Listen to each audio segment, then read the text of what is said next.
मैं तुम्हारी माँ के बंधन में और नहीं रह सकती। मुझे अलग घर चाहिए जहाँ मैं खुल के सांस ले सकूं। पलक रवि को देखते ही जोर से चिल्ला उठी। बात बस इतनी सी थी कि सुलभा जी ने रवि और पलक को पार्टी में जाता देखकर बस इतना भर कह दिया था कि वो रात 10 बजे तक घर वापस आ जाए। बस पलक ने इसी बात को तूल दे दिया और 2 दिन बाद ही उसने किरण के घर किट्टी पार्टी में उसे मकान ढूंढने की बात भी कह डाली। पलक और किरण आपस में बातें ही कर रहे थे और इतने में पलक ने कहा, मुझे मम्मी जी की गुलामी में रहना बिल्कुल पसंद नहीं। पलक की ये बात सुनकर किरण ने उसे जवाब दिया, पलक, तुम्हारी तरह एक दिन मैं भी यही सोचकर अपनी सास से अलग हो गई थी। किट्टी खत्म होते ही किरण जो है वो पलक से मुखातिब थी और ये सुनने के बाद पलक ने किरण से कहा, तभी तो आप आजाद हो। पलक ने चहक कर कहा तो किरण का स्वर उदासी से भर गया। किरण पलक से 10 साल बड़ी थी।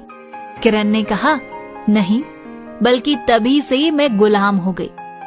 जिसको मैं गुलामी समझ रही थी वास्तव में आजादी तो वही थी।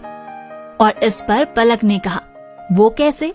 पलक, देखो, जब मैं ससुराल में थी दरवाजे पर कौन आया मुझे मतलब नहीं था, क्योंकि मैं वहाँ की बहू थी। घर में क्या चीज है क्या नहीं इससे भी मैं आजाद थी।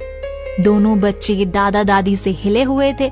मुझे कहीं आने जाने पर पाबंदी भी नहीं थी, पर कुछ नियमों के साथ जो सही भी थे, पर जवानी के जोश में मैं अपने आगे कोई सीमा रेखा चाहती ही नहीं थी।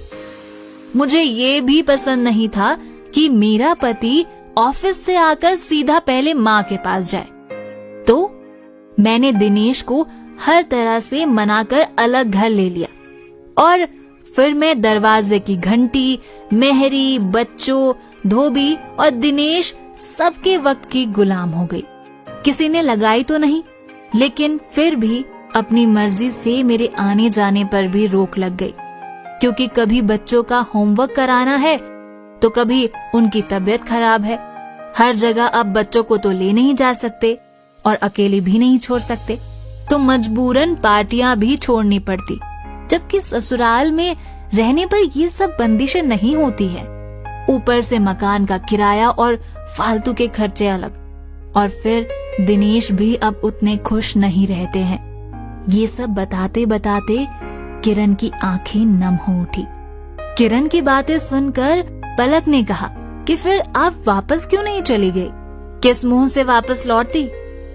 इन्होंने एक बार मम्मी से कहा भी था, पर पापा ने ये कहकर साफ मना कर दिया कि एक बार हम लोगों ने बड़ी मुश्किल से अपने आप को संभाला है, अब दूसरा झटका खाने की हिम्मत नहीं है।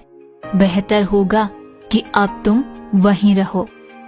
ओह पलक, घर से बाहर कदम रखना बहुत आसान है, पर जब आप माँ बाप के आश्रय में रहते हैं ना, तो आपको बाहर के थपेड़ों का तनिक भी एहसास नहीं होता।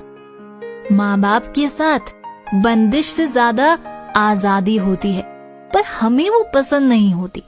एक बार बाहर निकलने के बाद आपको पता चलता है कि आजादी के नाम पर खुद अपने पाँव में जंजीरें डालना क्या होता है। देखो, बड़ी होने के नाते तुमसे यही कहूंगी कि सोच समझकर ये कदम उठाना।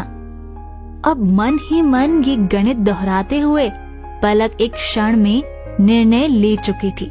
उसे किरण जैसे गुलामी नहीं चाहिए।